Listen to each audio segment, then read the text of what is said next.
O que a gente fala, Vitor, de elementos primitivos são aqueles que a gente não consegue definir, mas a gente pode representar. Vê que coisa interessante, Vitor. A gente não consegue definir, né? Dizer exatamente o que é, mas a gente pode representar, né? Como, vou dar um exemplo, né? Ponto. Dizer o que é um ponto, definir ponto é isso, não dá para fazer. Só que a gente tem como representar um ponto. Mas se não tem, é, não tem definição, mas dá para ser representado. Então tem algumas restrições? Não, não tem inicialmente nenhuma restrição. A restrição, vamos assim dizer, fica mais no foco da representação, como é que se representa, entendeu? Isso é que é o mais importante. Certo. Mas se tem algumas restrições para representar, não daria para definir o que é? Não necessariamente, entendeu?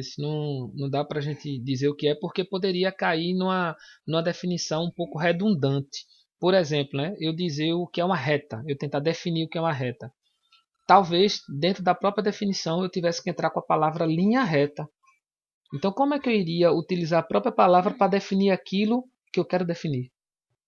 Entendi. Entendeu? É um pouco É um redundante. pouco confuso, É um mas pouco, então assim, é isso exatamente, é um pouco confuso mesmo, Vitor. Por isso que o importante é nós nos ligarmos nas representações e como é que a gente pode desenhar esses elementos. Isso é que é o mais importante e para isso, né, nós convidamos aqui os ouvintes a ver outros vídeos aqui do canal que fala sobre isso.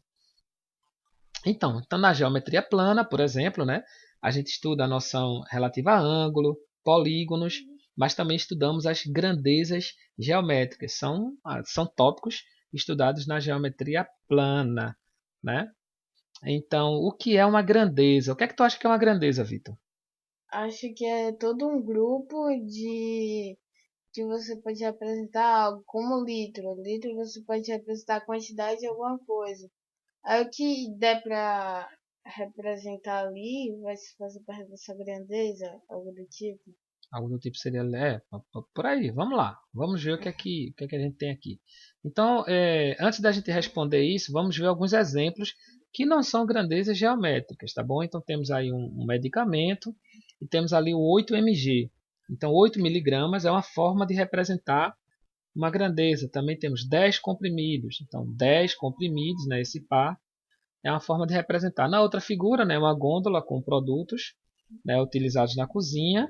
E aí você tem algo relacionado a valor monetário, né, 2,25, estando em reais, 2,99 e assim por diante. Então, eles são exemplos de como representar. Quer fazer alguma pergunta, Vitor? Eu só queria fazer uma observação que parece que nesse ramo de geometria tem muitas coisas, como a gente viu antes, que você consegue falar em si, você consegue representar e não dar uma descrição mais exata, porque, exemplo, em grandeza eu me embananei um pouco para falar a definição, mas eu sei representar em si uma Isso, grandeza. exatamente. É o que acontece com os elementos primitivos, né? Explicar o que é ponto e reta é, É complicado. é mais complicado, mas você de repente fazer um desenho, né, a representação fica mais Aham. fácil. Isso, com as grandezas também acontece isso. Então, exemplos, né, de representações, né, como essas grandezas podem ser representadas. 8 mg, 10 comprimidos, 2,29, né, 400 mg, 405 ml, 1 litro. Tá? Então aí, quais são as grandezas? O que eu escrevi antes aqui são exemplos de como a gente representa. Quais são as grandezas que podem estar associadas? Né? Grama, né? Grama, o peso, né? Não que sejam necessariamente a mesma coisa, mas só para dar uma noção, né? Do que é que eu estou querendo fazer referência. Quantidade, valor monetário, então quando fala reais, dólares, tal, tem a ver com o valor monetário, né? São exemplos de unidades de medida para esse valor monetário. E aqui eu faço um grifo para essas. Capacidade, área, comprimento, abertura de ângulo e volume. Por que eu estou grifando? Porque essas são grandezas geométricas.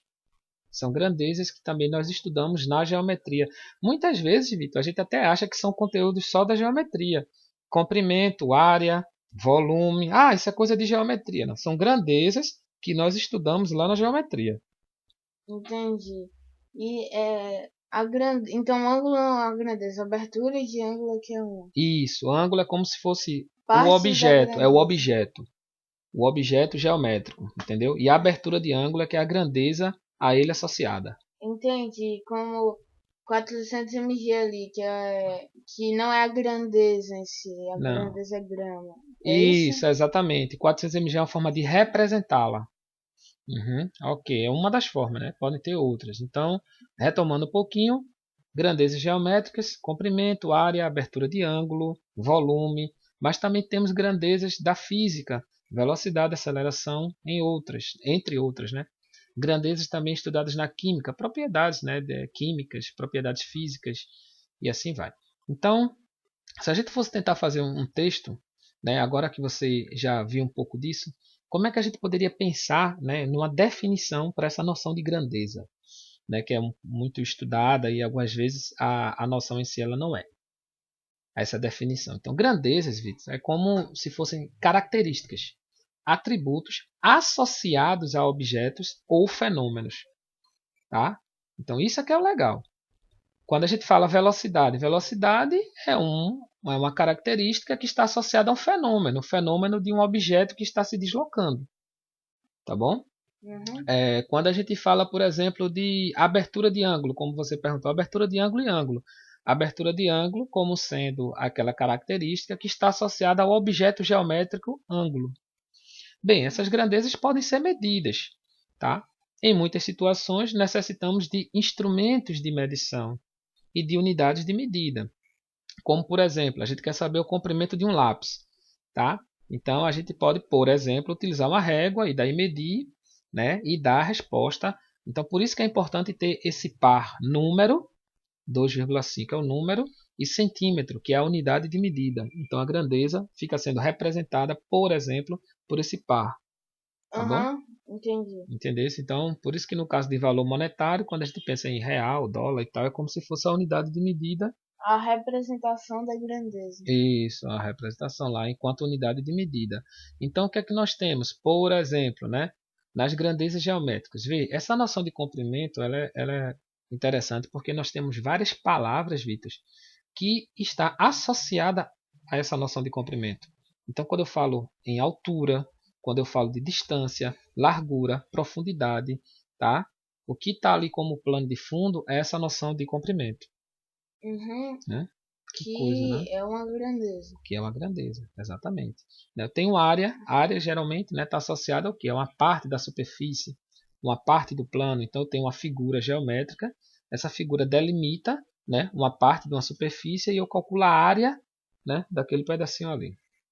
Abertura de ângulo, como a gente já comentou, e volume, por exemplo, quando eu tenho um objeto tridimensional, ele ali limita uma parte, né, do espaço ali ocupado. Então volume tem a ver com isso. As grandezas, pelo que eu tô vendo, é uma das coisas mais usadas assim no dia a dia, né? Exatamente, está no nosso dia a dia para tudo, quando a gente vai às compras, tá? Quando a gente vê muitas situações aí, tá sempre ali, né? Hoje, né, mais ainda que nós temos uma situação que é praticamente universal, né? A história do carro do ovo, né? E ali eu tenho uma grandeza, que é quantidade, né? Quando ele fala 30 ovos a tantos, né? Então 30 ovos, aquilo é uma quantidade, é É um uma exemplo de uma quantidade. grandeza. E a grandeza também, quando ele fala 30 ou 10 reais, Isso, exatamente. Então os 10 reais ali, né? Quanto ou valor oito e monetário. cinquenta Isso, então, exatamente. Então temos várias e várias situações. Bem, e temos algumas diferenças, como por exemplo, a gente pode discutir, né, não agora, mas em outro momento, essa nuance entre volume e capacidade, né? Porque a capacidade tem muito a ver com o quanto de água, né, que um determinado sólido ele poderia caber no seu interior. Mas a gente discute isso em outro vídeo. Então, instrumentos de medida e unidades de medida. Isso é muito importante para as grandezas, né? Então, nós temos instrumento de medida para comprimento, né? Tu poderia lembrar de algum para medir para comprimento? comprimento, a régua. A régua, né? Temos a fita métrica, né? Uhum. Temos hoje em dia instrumentos com laser, né? É, Com laser, sim, né? mais usado para usar para medir distâncias de Isso. média Exatamente. Aí a longa distância. já para a área, a gente não tem assim um instrumento que meça diretamente, mas nós temos a utilização das fórmulas que nos ajudam, né? A gente algumas vezes mede alguns comprimentos, né? A depender de como está lá a figura, E dali a gente calcula a área através do uso de fórmulas e tal, Uhum. né? E hoje em dia também com a ajuda dos aplicativos, né, dos softwares. Para abertura de ângulo nós temos um instrumento de medida. Tu lembra o nome dele?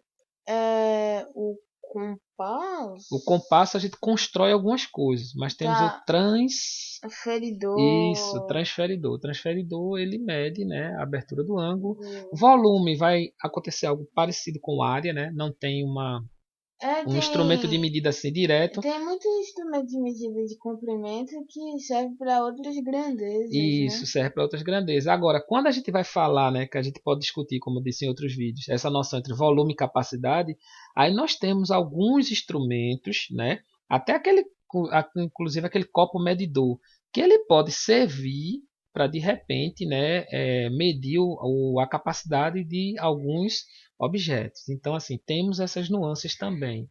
Então, enquanto unidades de medida, né, pelo menos a padrão, né, comprimento, metro, né, área, né, metro quadrado, hectare, né, uma unidade agrária muito utilizada. Abertura de ângulos, né, geralmente a gente começa estudando na matemática escolar graus, mas também temos outra, radiano, que tem a ver com... Exatamente, mas um dia você vai chegar lá, a gente conversa também um pouco sobre radiano. Não. Deixa da tua conversa. E volume, metro cúbico, litro e assim por diante. Tá bom? Então, por exemplo, né, a gente acha que não vai utilizar, né, essas coisas, mas nós temos aqui uma questão que essa questão é uma questão do Enem e ela praticamente vai discutir só essa coisa relacionada à abertura de ângulo, tá bom? E aí, em outro momento, a gente discute melhor essa questão, só para trazendo para vocês e vou dar um spoilerzinho. Olha a resposta qual é? A resposta é o 1. Aí perde a graça. Não, Aí perde quando for não. discutir, eu mesmo não entraria no vídeo de discutir. Eu já sei a resposta. Não, mas deixa, foi rapidinho, foi essa só para dar um gostinho. Então vamos agora um pouquinho para essa noção de perímetro, tá bom? Então é comum a gente ver algumas definições de perímetro como sendo perímetro a soma dos comprimentos dos lados. Então ela é boa quando a figura é um polígono, tá bom? Mas aí, Vitor, se a figura tivesse formato, Sim. e aí, como é que a gente resolveria isso? Então, a gente até também recomenda que você dê uma pausa e pare um pouquinho para pensar sobre essa pergunta. Se a figura vir desse tipo aqui, tá bom? Ela possui perímetro? Então eu faço essa pergunta a Vitor. Vitor, tu acha que essa figura possui perímetro? Eu acho que essa figura não.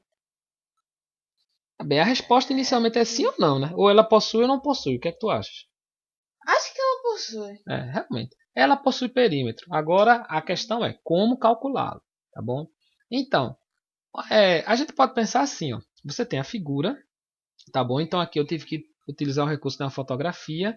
E aí, Vitor, por exemplo, eu peguei um barbante, né? Coloquei o cordão circulando toda a figura. E depois o que é que eu faço? Aí você marca o barbante. Sim. Aí você depois pode esticar em linha reta. Aí dá pra você saber. Exatamente. Veja que eu utilizei duas marcações e fiz.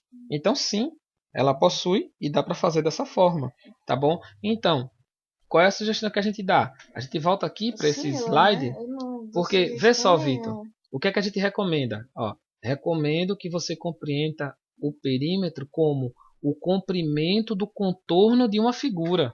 Realmente ajuda mais, né? Ajuda mais, porque não Fica nega mais abrangente. isso, não nega nada daqui de soma de lados, né? Quando for polígonos, você pode continuar somando lado, mas quando você tem uma figura que não é poligonal, você imagina o seguinte: bem, o que é que eu fiz aqui com esse barbante? Com esse barbante eu delimitei o contorno e depois, quando eu, né, marquei o barbante e estiquei, eu calculei, né, eu medi o comprimento daquele contorno. Ao esticar o barbante, eu não perdi e nem acrescentei nenhum comprimento, comparando com o da figura.